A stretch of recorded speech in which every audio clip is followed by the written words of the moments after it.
வணக்கம் சொந்தங்களே, வாங்க. ரொம்ப நாளா வந்து அம்மா நீங்க செய்யற சமையல் ரெசிபி போடுன்னு கேட்டுட்டே இருக்கிறாங்க நம்ம உறவுகள் எல்லாம். அதெல்லாம் இன்னைக்கு முதல் சமையல் ரெசிபி உங்களுக்காக நான் போட்டு காமிக்கிறேன். இன்னைக்கு சாம்பார் சாதம் செய்ய போறேன். வாங்க அம்மா எப்படி செய்யறதுங்கிறத நாங்க பார்க்கலாம். வாங்க பாருங்க. எண்ணெய் ஊற்றிட்டேன், எண்ணெய் காஞ்சிருச்சு பாருங்க. எண்ணெய் ஊற்றி காஞ்சிருச்சு பாருங்க. கடுகு, கடலைப்பருப்பு, ஜீரகம், வெந்தயம் எல்லாம் போட்டாச்சு. போட்டது இது பொரியணும்.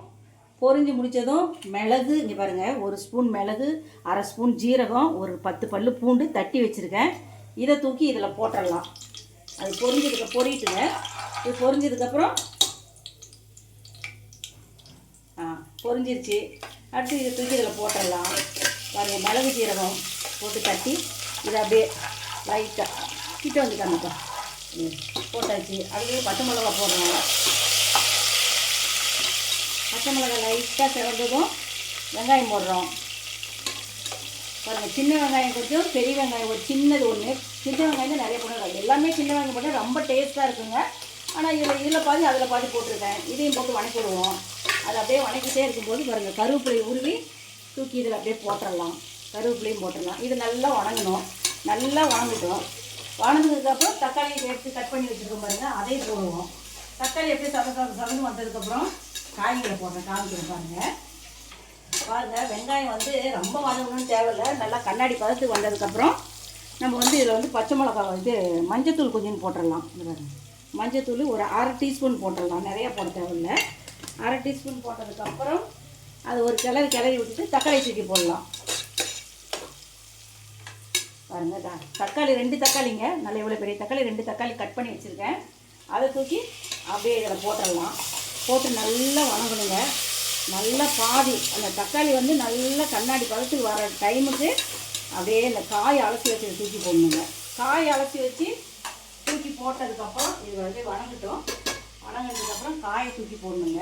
என்னென்ன காய்ங்க? இங்கே பாருங்க, கேரட்டு, உருளைக்கிழங்கு, பீன்ஸு, கத்திரிக்காய் போட்டிருக்கேன். முருங்கைக்காய் போட்டால் இன்னும் சூப்பர் டேஸ்ட்டாக இருக்கும். ஆனால் முருங்கைக்காய் இல்லைப்பா. அதனால் இந்த காய் போதும். சரி, 1 டம்ளர் அரிசி, 1 டம்ளர் அரிசிக்கு 1/2 டம்ளர் பருப்பு போட்டு இந்த காய் நிறைய போட்டிங்கன்னா ரொம்ப நல்லா இருக்காதுங்க. வதன்னு இருக்காது. வந்து காய் சாதம் மாதிரி ஆகிடும். சாம்பார் சாதத்துக்கு வந்து 1-2 காய் இருந்தால் தான் ரொம்ப நல்லா டேஸ்ட்டாக இருக்கும். ஏன்னா எடுத்து சாப்பிடும்போது அப்படியே வெண்பொங்கல் சாப்பிட்ற மாதிரி வலுக்கொழுக்குன்னு இருக்கணும். அதுதான் ரொம்ப டேஸ்ட்டாக இருக்கும். வாங்க பார்க்கலாம். இங்கே பாருங்கள், தக்காளி வணங்கிடுச்சு. தக்காளி வணங்கிடுச்சிங்களா? காயெல்லாம் தூக்கி போட்டுடலாம்.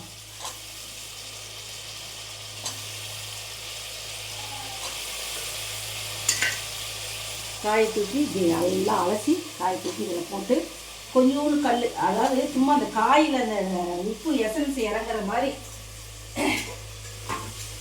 இறங்குற அளவுக்கு கொஞ்சோண்டு உப்பு போடலாங்க. இதே போட்டோமா, வணக்கிட்டோமா. இப்போ வந்து தேவையில்லை, உப்பு போடலாம். இப்படி உப்பு எடுத்து கொஞ்சமாக போட்டுக்கிறோங்க. போட்டாச்சா?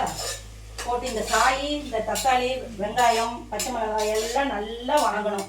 பாருங்க, இதில் எல்லாம் நல்லா வணங்கணும். வணங்கினதுக்கு அப்புறமா நம்ம வந்து கொஞ்சோண்டு மிளகாத்தூள், சாம்பார் பொடி எல்லாம் போடணும். மூடி வைக்க தேவையில்லையாங்கம்மா? இல்லை, மூடி வைக்கல. பாருங்க, காய், தக்காளி எல்லாம், வெங்காயம், பச்சை மிளகாய் எல்லாம் வணங்கிடுச்சு. இதில் வந்து 1/2 ஸ்பூன் சாம்பார் பொடி போட்டுக்கலாம். இங்கே பாருங்க, கொட்டியாச்சு. கொட்டி இதை ஒரு கிளறிடலாம்.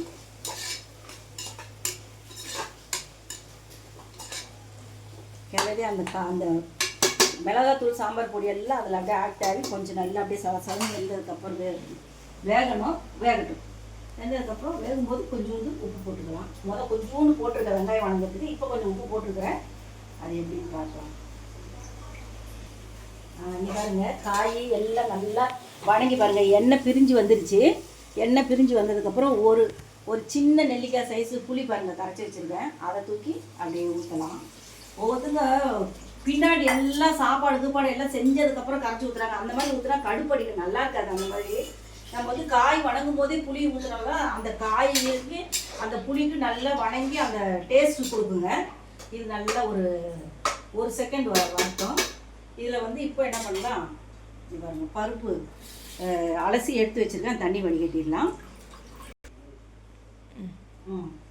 பாருங்க, இதுக்கு தகுந்த அளவு தண்ணி ஊற்றலாம். 1 டம்ளர் அரிசி 1/2 டம்ளர் பருப்பு. பாருங்க, 1 டம்ளர் அரிசி 1/2 டம்ளர் பருப்புக்கு பாருங்க, ஏற்கனவே இப்போ இந்த புளி தண்ணி ஊற்றுனால அது 1 டம்ளர் இருக்குது. இந்த டம்ளரில் தான் 1 டம்ளர் அரிசி 1/2 டம்ளர் பருப்பு போட்டேன். இதில் வந்து இதுக்கு 1 2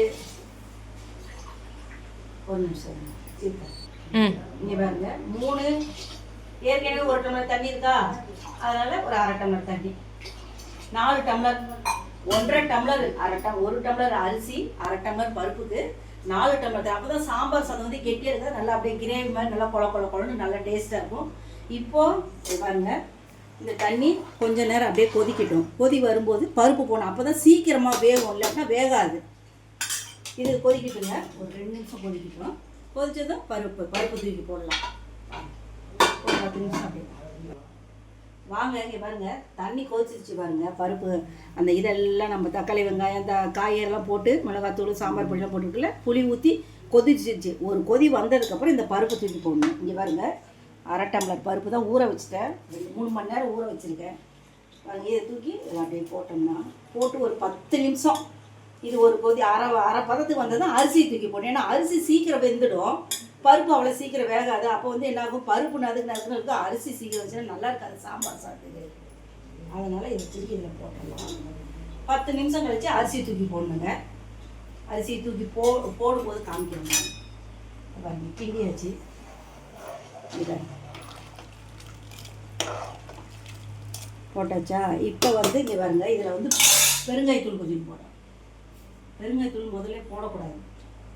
இங்கே பாருங்க, கொஞ்சமாக ஒரு 1/2 டீஸ்பூன் போட்டுருக்காங்க. போட்டாச்சா? போட்டு ஒரு கலக்கி விட்டு ஒரு 10 நிமிஷம் அது வேகட்டும். வெந்தது காமிக்கிற மாதிரி. இங்கே பாருங்க, தண்ணி கொதிச்சதுக்கப்புறம் பருப்பு போட்டோன்னா பருப்பு போட்டு பாருங்கள், 5 நிமிஷம் பாருங்கள், பருப்பு எப்படி வெந்து போட்டு பாருங்கள். இப்போது அரிசி தூக்கி போடலாம். இப்போ இந்த பதத்துக்கு போட்டிங்கன்னா தான் பருப்பும் அரிசியும் ஒன்றா வேகும்போது சூப்பராக அப்படியே குழஞ்சி நல்லா பதமாக வரும். இப்போ போட்டாங்க.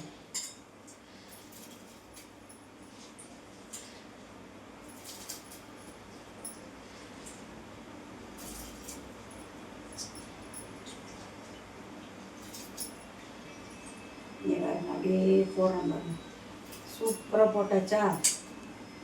இந்த தண்ணியை அப்படி வடிகட்டி அதுக்கு இந்த தண்ணியும் அதில் ஊற்றக்கூடாது.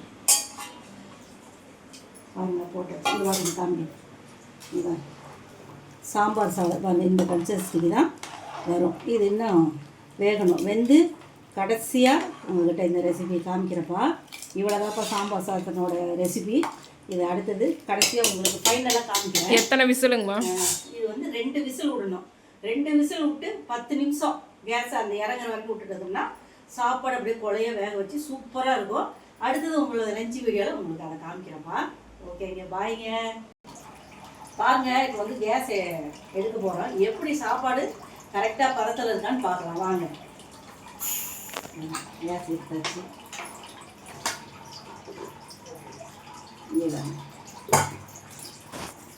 சாப்பாடு பாருங்க, கரெக்டான பார்த்து வந்துருக்குறீங்களா? அங்கே பாருங்கள், ரொம்பவும் தண்ணியாகவும் இல்லை, ரொம்பவும் கெட்டியாக இல்லை, அப்படியே சாம்பார் சாதம் கன்சிஸ்டன்சி வந்துருக்கு பாருங்கள். பருப்பு சாதம் சூப்பராக இருக்குது பாருங்கள். எல்லாம் பாருங்கள், பருப்பெல்லாம் பாருங்கள் எப்படி வெந்து பாருங்கள், கொலைய சூப்பராக இருக்குது பாருங்கள் சாப்பாடு. இதில் வந்து நெய் ஊற்றி கிளறிக்கலாம்.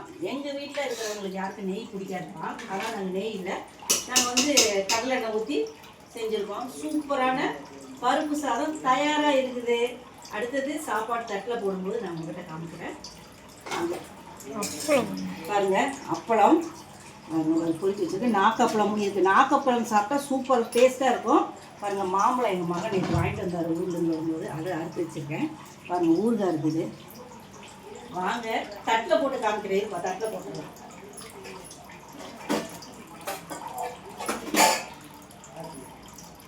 பாருங்கப்பா, தட்டில் போட்டு காமி.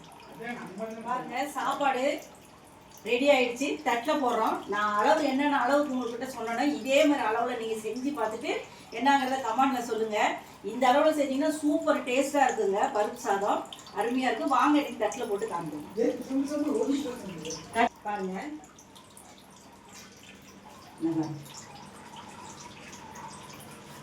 தட்டில் போட்டேங்க பாருங்க. சாப்பிட்டு காமிக்கிறேன் பாருங்க. இப்போ ஒரு நாக்கப்பழம் தூக்கிட்டு வச்சிடலாம் பாருங்க. இந்த ஜனதா அப்பளம் மாம்பழம் தூக்கி இப்படி வச்சுருவோம். ஊறுகாய் எங்க ஸ்பூனு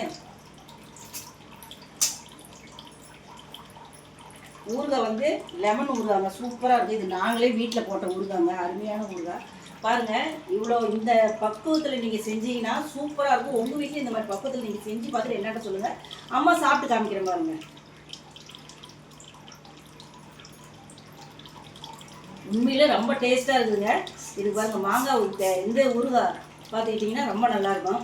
ஏங்க வாங்க வந்து டேஸ்ட் பண்ணி பாருங்க. சூப்பராக இருக்குங்க பாருங்க. இந்த நீங்கள் கொஞ்சம் டேஸ்ட் பண்ணி பாருங்க. பருப்பு சாதம் எப்படி இருக்குதுன்னு நீங்கன்னா கரெக்டாக சொல்லுவீங்க. நல்ல வாசமாக நல்லா இருக்குது.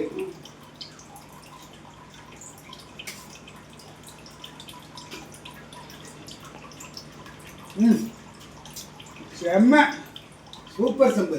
உண்மையிலே ரொம்ப டேஸ்ட்டாக இருக்குதுங்க. இப்படி நம்ம செஞ்சோம்னு வச்சுக்கோங்க, வீட்டில் ரொம்ப விரும்பி ரசித்து சாப்பிடுவாங்க. வாரத்தில் ஒரு நாள் 2 நாள் பருப்பு சாதம் செஞ்சு சொல்லி தொந்தரவு பண்ணுவாங்க. நல்லா செஞ்சீங்கன்னா உங்களுக்கு வந்து செஞ்ச சாப்பாடு வீட்டில் இருக்கிறவங்களுக்கு பத்தாது. அதே மாதிரி நல்லா செய்ய வேணாம்னு சொல்ல சூப்பராக செஞ்சு வீட்டில் இருக்கிறவங்களும் ரொம்ப அசத்துங்க. வாங்க சாப்பிட்லாம். இன்னைக்கு பிறந்த நாள் திருமண நாள் உள்ளவங்களுக்கு வாழ்த்து தெரிவிச்சுக்கிறேன். வாங்க.